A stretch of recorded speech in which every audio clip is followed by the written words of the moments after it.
Hi guys, Kelly here from Body Fit Solutions. I'm going through some exercises that really show and highlight the classical way of doing some Pilates moves, and then maybe ways that we can do those exercises that might serve us better, more functionally, more elastically, more fascially.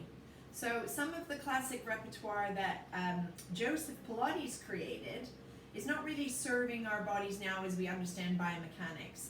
So what we try and look at at Body Fit Solutions is how we can take that repertoire and make it really functional for life. Are we using single-sided movement? Are we using one leg going forward, one leg going back? Are we creating some rotational patterns? Because really a lot of our movement needs to be based around that concept, or at least getting us closer to that concept. So today I'm going to look at the bridge, okay, and how we might traditionally teach it, and then some ways that we can give some variations so that people can start to actually get more unilateral connection to their glutes. So as we're often taught, sometimes called a bridge, a hip roll, we tend to be cueing, or it is traditionally cued, to roll the pelvis, maybe even squeeze the bum, and then come up into a bridge. Now, we wouldn't do that in normal life, right? If we were going to go into hip extension, we'd be walking, pushing away the ground. We wouldn't be going, tuck the pelvis, squeeze the bum, and then move. But this is often what cues come out when we're being taught the bridge, or maybe when we're serving our clients. And that's just what we've been taught. That's what I was taught back in the day. So if we kind of think about tilting the pelvis and then coming up and really squeezing, I actually have a lot of compression in my low back. I'm not actually getting the capacity of extending my hips. So what I tend to do is let everyone let go and relax and really find their kind of neutral position for their pelvis. Make sure the feet are really vertical underneath the knees, and then just focus on pressing down through the feet.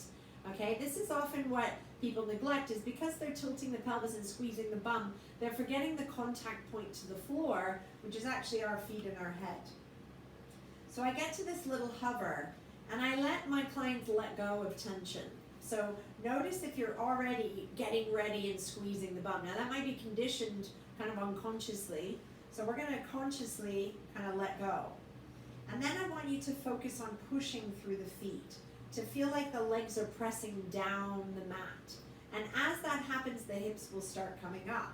You might need to tilt the pelvis a little bit if you're inclined to hyperextend your low back. But often that's just because we're not pushing through the feet enough, we're not connecting down through the floor.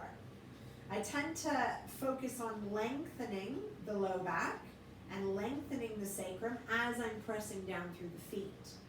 Again, if you're finding restrictions in this movement, you might want to go back to our myofascial release technique videos, look at our hamstring releasing and our front of the thighs and quadricep releasing, because this will help you go better into the bridge.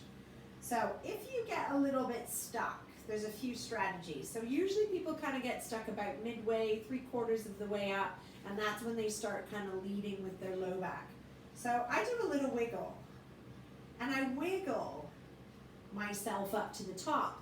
Again, if you watched my swan video, we used rotation as a way to create more movement. Now, rotation is really important because we use rotation in our day-to-day life to walk.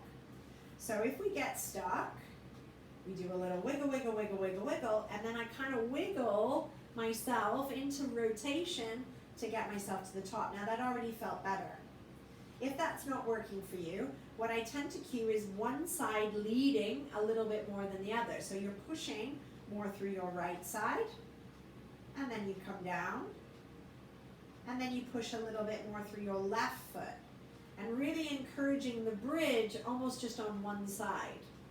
Now what's great about that is it helps you to connect a little bit more into the single-sided hip extension, so that actually we have more capacity for single leg bridges and stabilizing. So I'm just leading with one hip.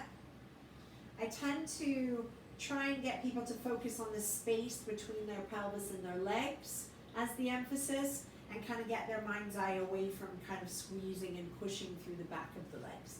Yes, that will come, and you'll feel the tone increase as you go up, but it should be because you're opening up the hip. And then after you've done that a few times, see if coming through the middle feels easier. And for the most part, it should feel a little bit easier. So pressing through the feet, using rotation as a tool to get us into hip extension, or going into lopsided bridges where one hip leads is really helpful. And ultimately, we want to get to the place where we can do single-sided bridge, where you can push into one leg, hold the other, press and lift, so we can come into a single-sided hip extension, which relates more to our functionality. Imagine doing a big run where one leg would be reaching in front into flexion, and then one leg would be in hip extension. Amazing.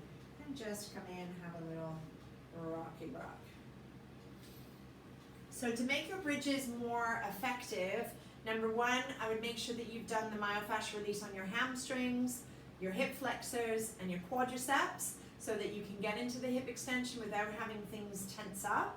Number two, make sure you're cueing through your feet and that you're pushing the feet into the ground to initiate the come up.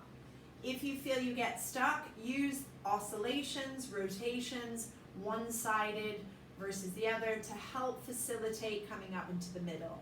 And then you should be able to progress into single-sided bridges. I hope you enjoyed that.